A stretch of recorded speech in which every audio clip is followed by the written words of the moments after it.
Baik, Assalamualaikum warahmatullahi wabarakatuh.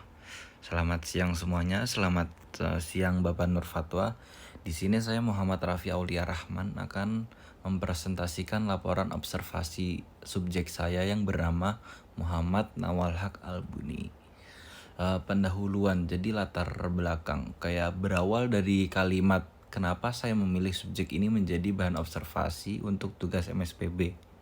Jawabannya, karena subjek yang saya observasi termasuk subjek yang menarik. Tentunya bukan untuk saya sendiri, melainkan untuk orang lain yang mendengarkan kisah hidup subjek ini. Baik, mari kita lanjut ke pembahasan hasil observasi yang telah saya lakukan kepada subjek saya yang bernama Muhammad Albuni. Table of content kayak berisi tentang apa aja yang akan kita bahas dalam presentasi ini. Ada profil, masa kecil, masa sekolah, pencapaian, kegiatan Buni saat ini, dan tujuan untuk kedepannya. Muhammad Nawal Haq Albuni, seorang remaja lahir di Kudus pada tanggal 11 November 2003. Tinggal di Gebok, Kudus, Jawa Tengah, berjenis kelamin laki-laki dan beragama Islam. Pernah menjadi guru dan sekarang sedang fokus mengejar pendidikan ke jenjang yang lebih tinggi. Untuk masa kecil sendiri, Buni tuh bisa dipanggil Buni atau Nawa.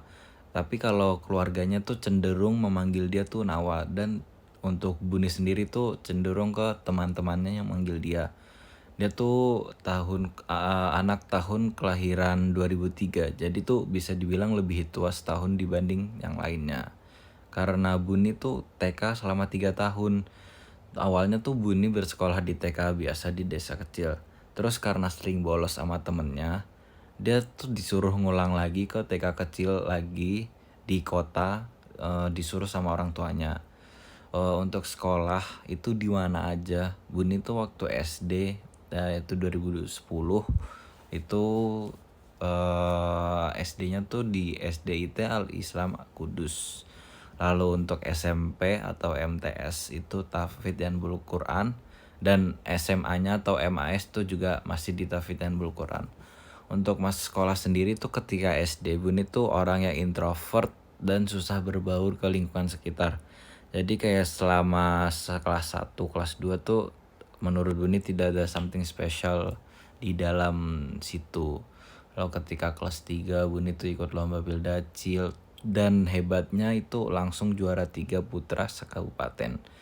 Terus naik ke kelas 4 ikut lomba renang, juara 3 sekabupaten lagi.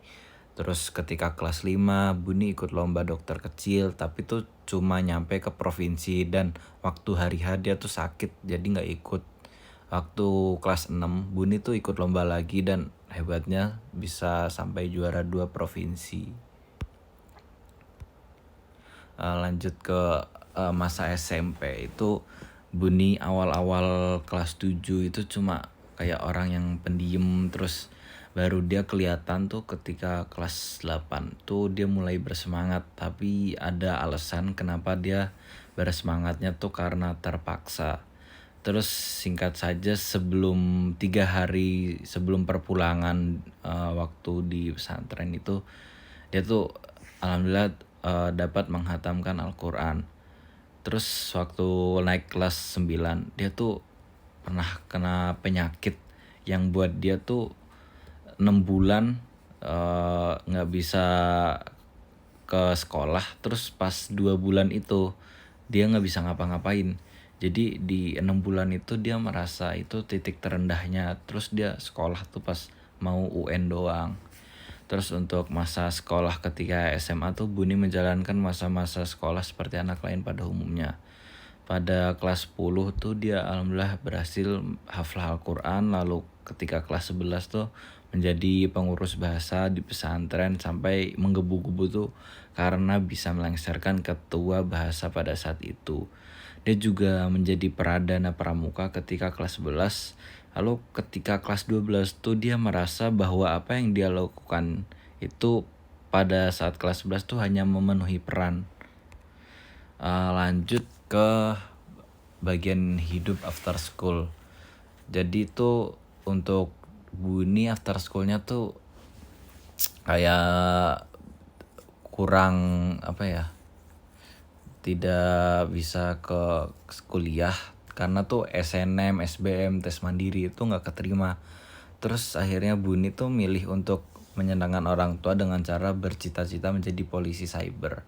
Karena orang tuanya dulu tuh dia pengen menjadi tentara dan gitulah. Terus sekarang tuh dia aktif mengikuti pelatihan kursus online tentang cyber security, coding dan lain-lain. Pernah pentas di perusahaan negeri dan dapat database leak RSU Kudus. Alhasil dapat kerja dari CSIRT Kudus dan mengajar di BLK. Terus waktu awal Desember tuh dia nyoba pentas perusahaan luar negeri lewat platform Bug Bounty. Itu mendapatkan kurang lebih sebesar $500, lumayan. Lalu di sini achievement, sebenarnya tuh Buni bukan orang yang penuh dengan trofi atau piala, namun achievement yang saya maksud tuh adalah pencapaian yang telah ia capai. Pas saya tanya, Bun, ini kira-kira achievement apa? Dia suruh bilang glow up aja. Ya udah, saya tulis glow up. Terus Valor Koana itu pasti. Terus Pentes itu menurut saya dua Pentes ini tuh pencapaian yang keren, sampai bisa dapat kerja $500. Lanjut ke work experience. Jadi waktu SMA Buni tuh aktif dalam OSIS dan kegiatan pramuka. Bisa dibilang work experience-nya tuh Buni udah terbentuk di masa-masa sekolah. Terus setelah lulus Buni pun mendapatkan pekerjaan di BLK, yaitu mengajar nge-hack atau bahasa bagusnya ethical hacking. Lanjut untuk pekerjaan saat ini tuh dia kan nggak perpanjang kontraknya. Jadi Buni tuh milih buat mempersiapkan masuki dunia perkuliahan dan ingin menjadi mahasiswa. Kayak sambil bantu-bantu orang tuanya kerja di toko mebelnya.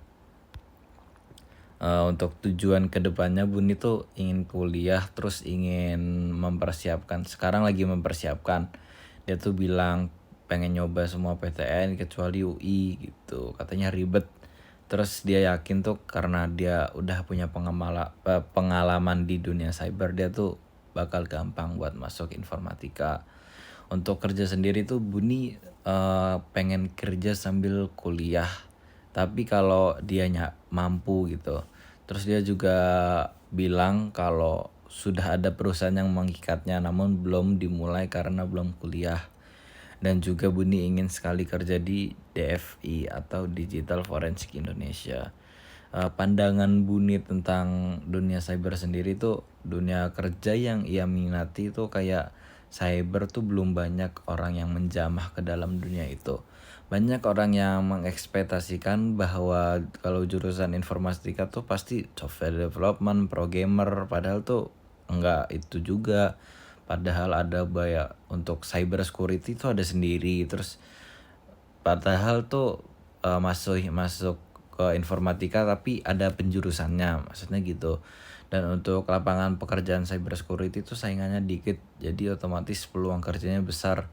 Jadi Buni tuh berencana buat kerja di DFI tadi. Lalu untuk bonus yang kemarin Bapak Nur Fatwa tanyakan, kenapa tidak mengambil beasiswa di UI dan ingin ikut seleksi di PTN?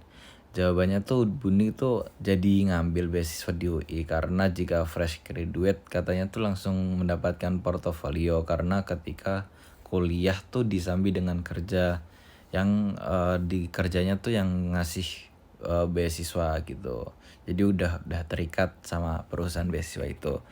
Dan untuk kemarin kan bilang untuk PTN itu tuh dia cuma nyampe aslinya lulus di ITS, tapi tuh waktu seleksi tahap berapa gitu dia tuh nggak ikut, jadi tetap yang diambil tuh yang di UII.